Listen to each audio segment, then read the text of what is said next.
it is fine. But we want to look at the spiritual aspect. Who is this Jesus? Why are we celebrating Christmas?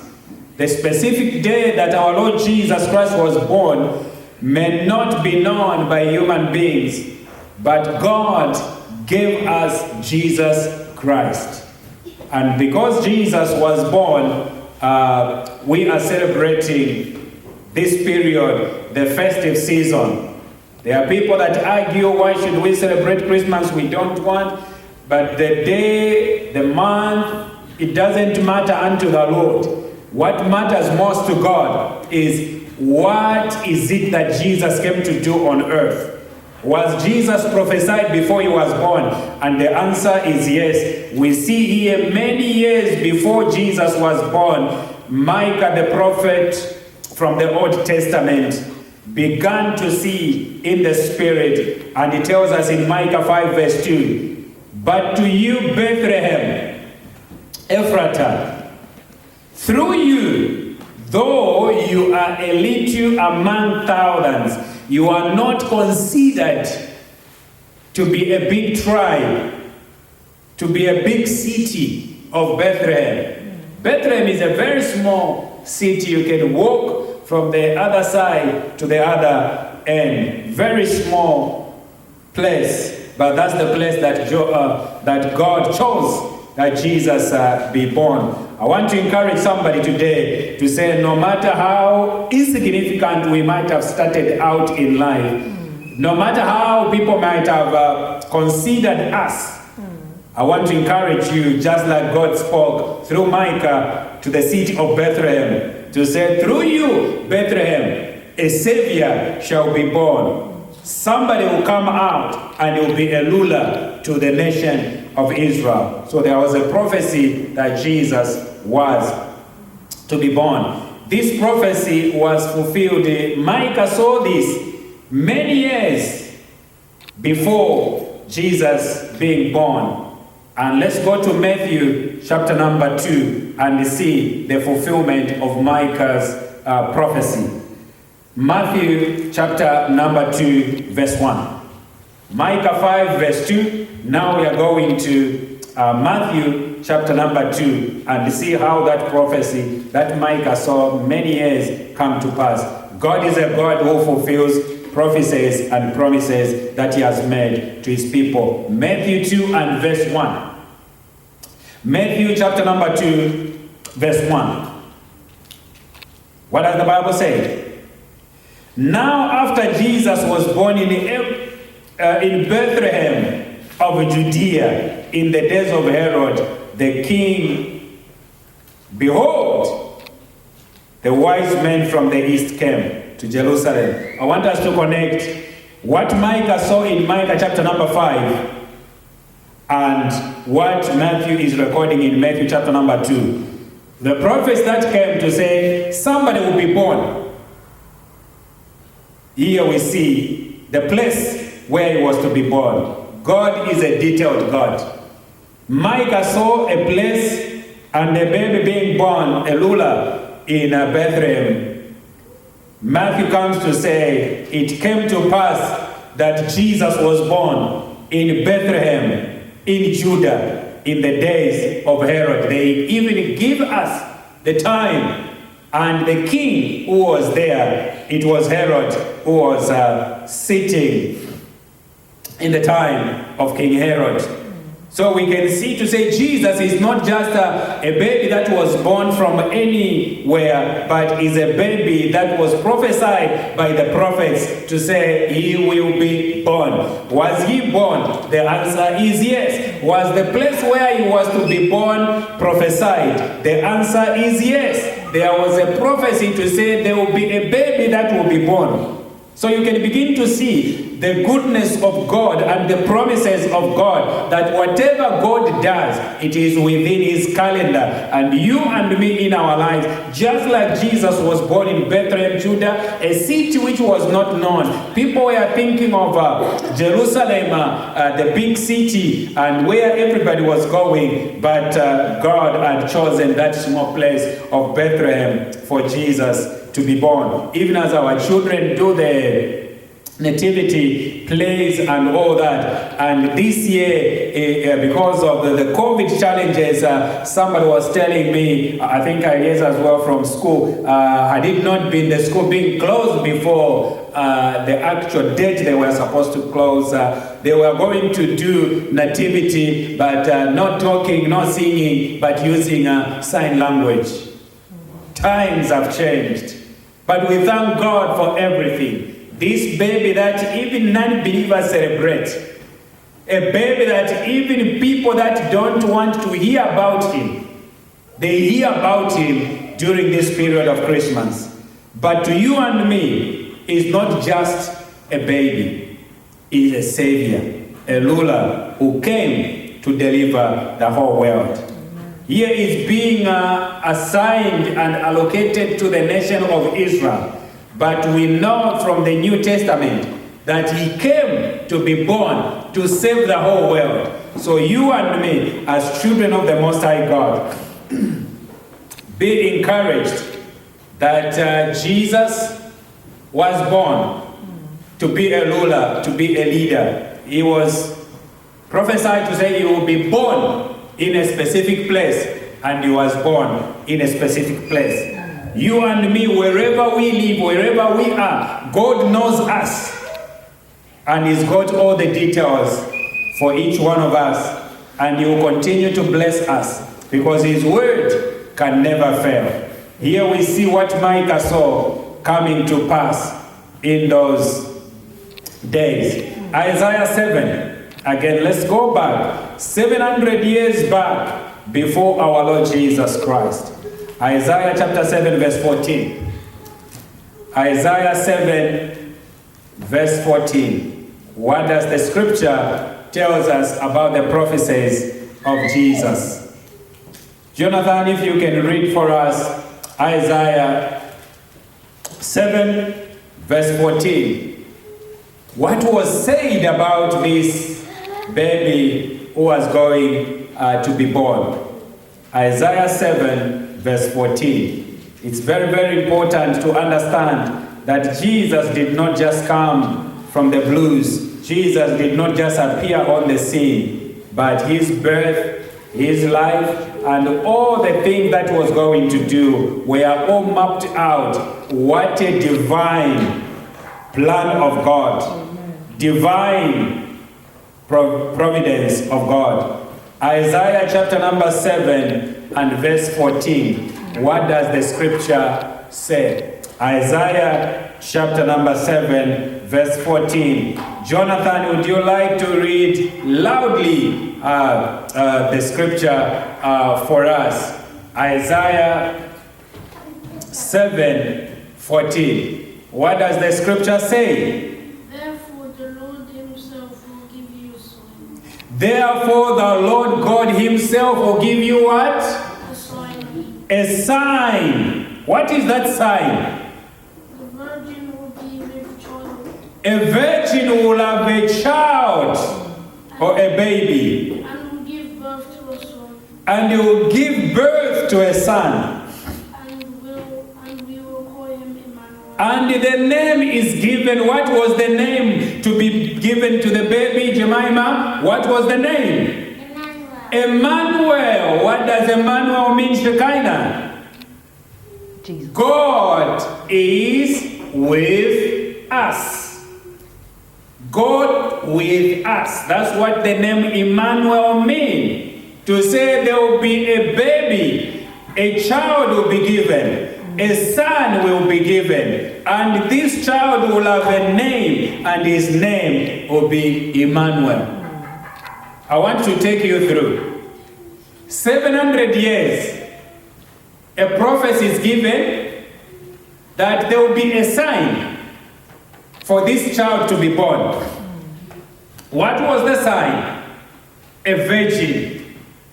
You see, when you put together all these pieces, here is a virgin, a lady or a girl who has never seen or known a man, is going to have a child, is going to have a baby. That's miracle number one. How does a virgin who is not married, a girl who is not married, and has no husband, and doesn't know a man, going to give birth? That's a miracle. But Isaiah chapter number 7 verse 14, he saw that in the spirit to say a baby was going to be born. Therefore the Lord himself. So the coming of Jesus is the doing of the Lord God himself. It is not us that who are saying, give us a child, give us a child. God saw it fit that he was going to give us a child. God himself will give you a sign. What is that sign? That a virgin shall conceive. God is giving us a sign.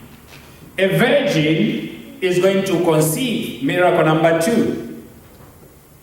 A girl who doesn't know a man or has no husband cannot give birth. So that's miracle number 2.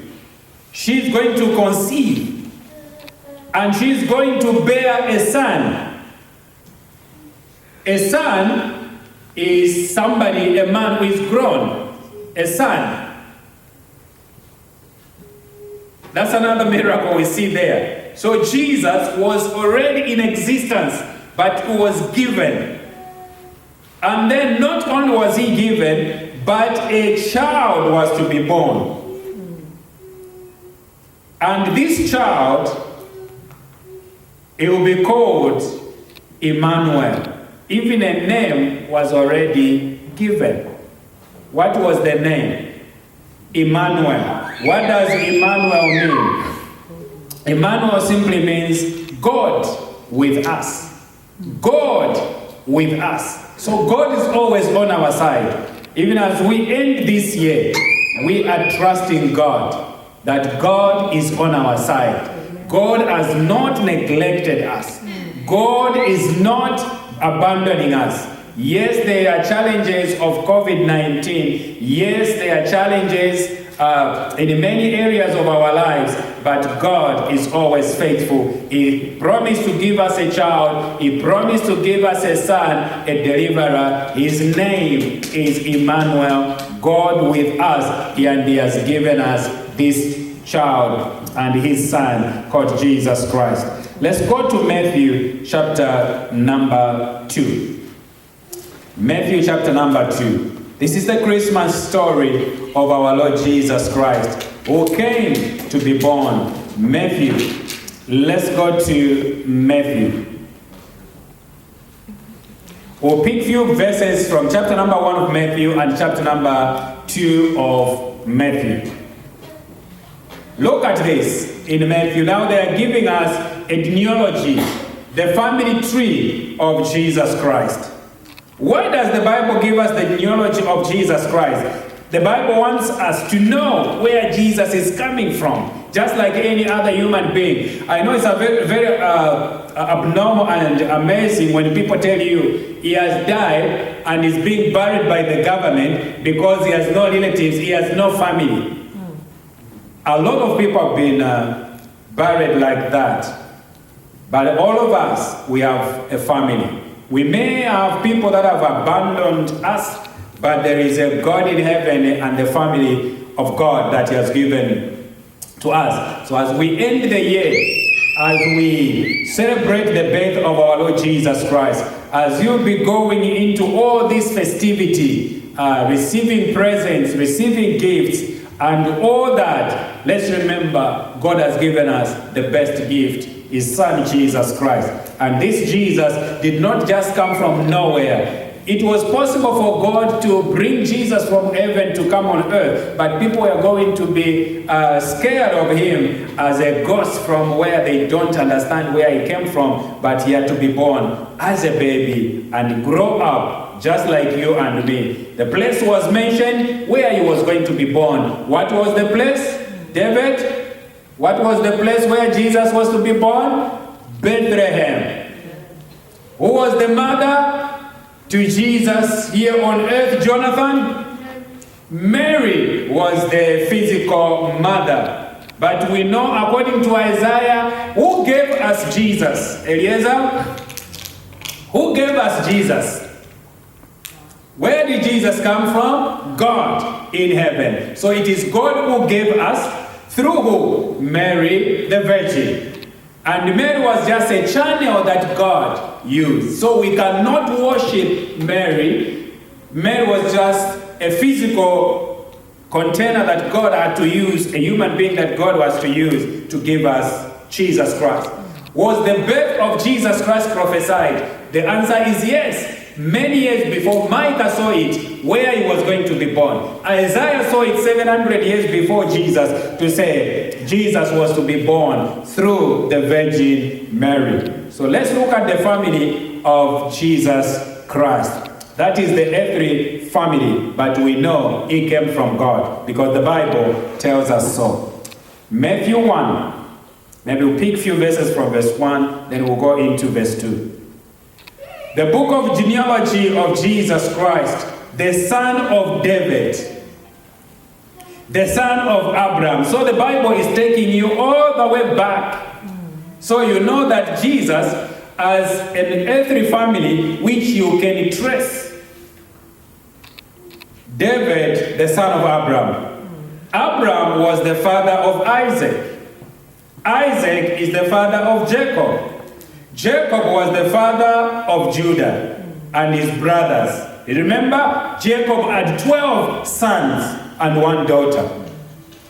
And these are some of the family tree members of that. And Jacob had Judah and his brothers. Judah, he was the father of Perez. Perez and Zerah. Who was the mother? Tamar. Perez was the father of Hezron. And there are times that somebody was saying, in the Old Testament you hear all these to say, oh, this one had this child, as this child, as this child, he begot. And somebody was laughing to say, did they do anything else, or they were just begotten and having these families?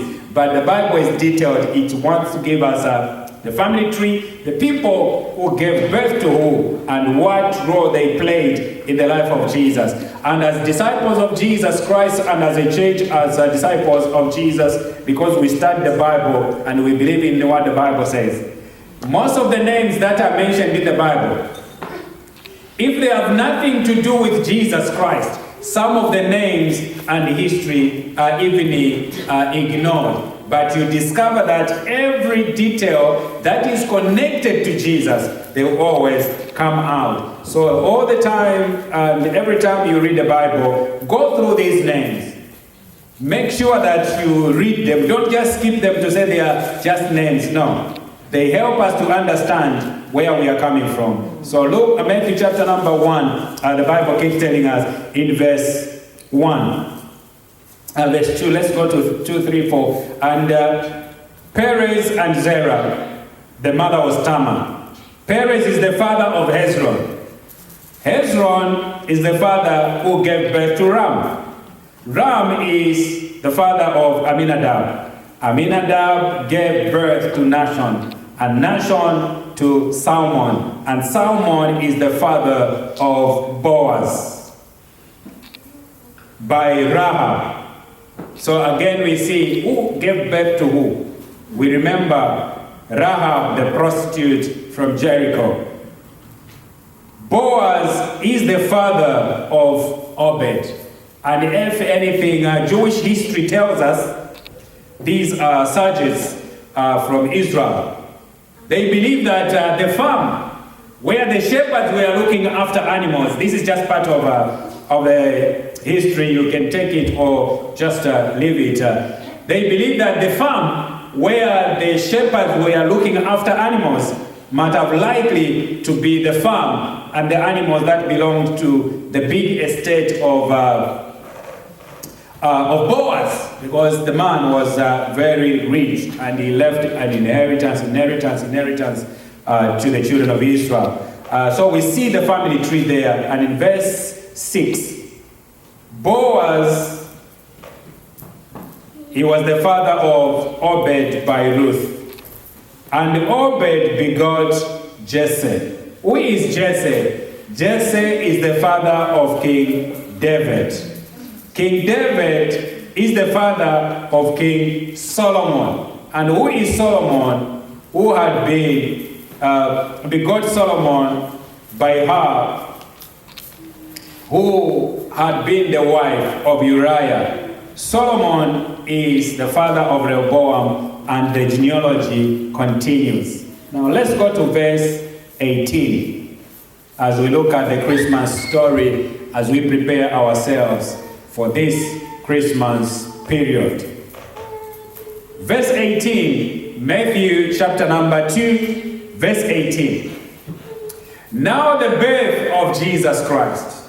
As we celebrate Christmas this year, I want us to know, why did Jesus come? Why was Jesus born?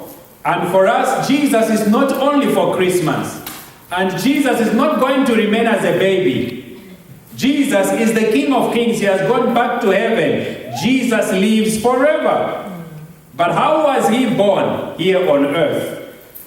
Matthew 1, verse 18. Now the birth of Jesus Christ was as follows.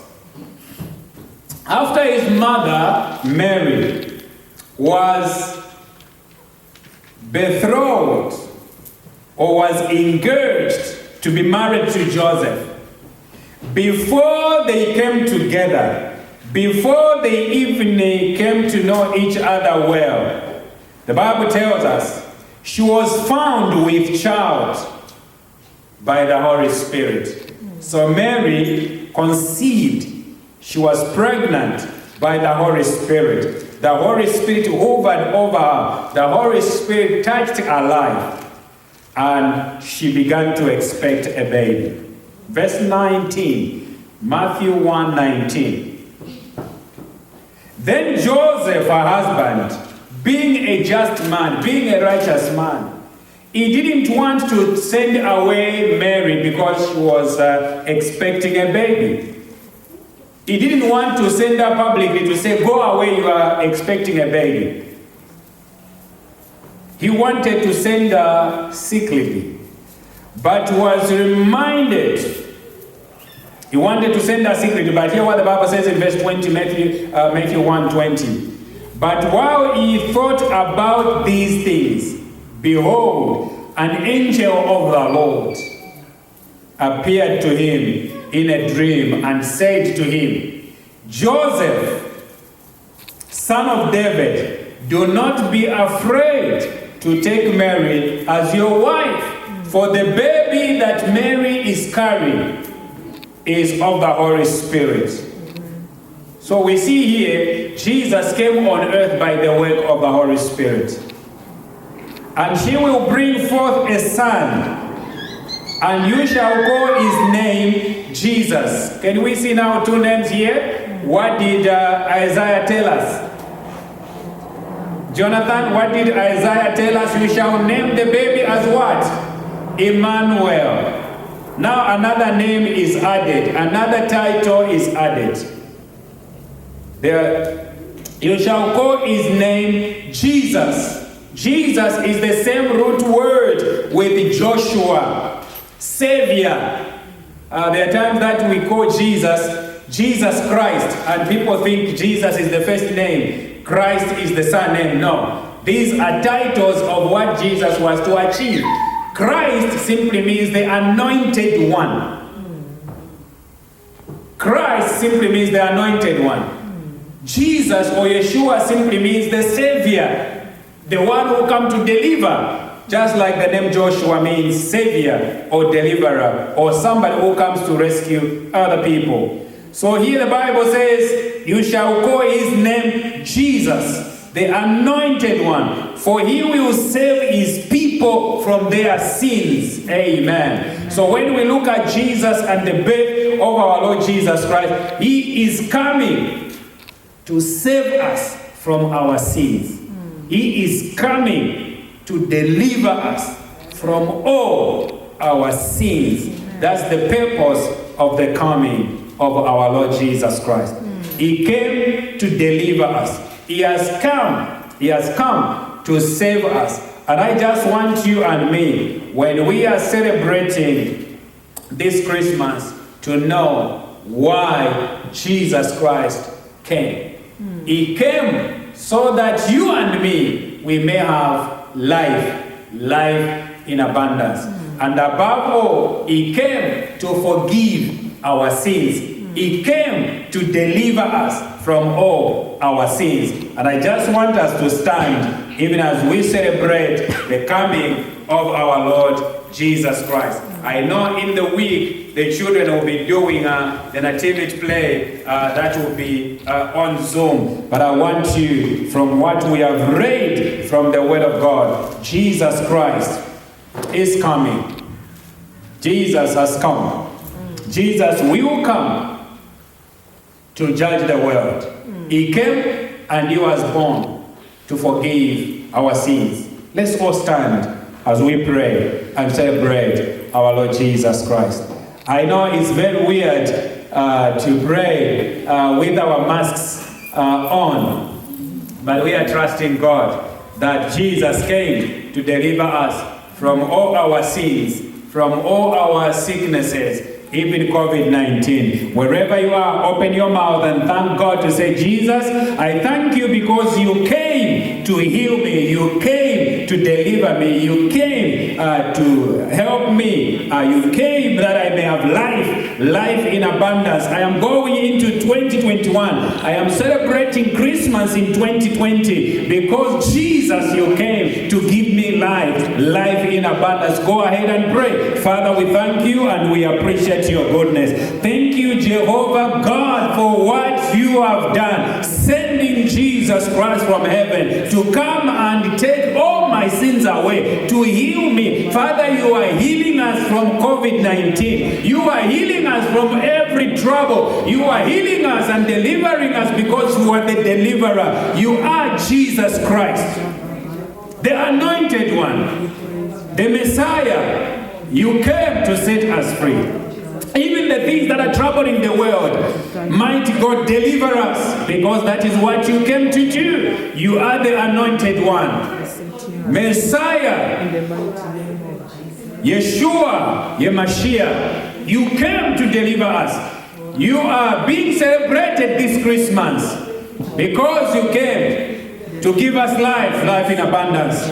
Our families are blessed because Jesus, you came to give us life. Our communities are delivered because Jesus, you came. You are the reason for this season as we celebrate Christmas. As God's people say, amen and amen. Give God a big hand clap offering. Even as we have come back in the house of the Lord today, after a long time, we thank God because He died for us. He has given us life. He has given us more than we can ever imagine. In Jesus' name, we pray with thanksgiving. Amen and amen.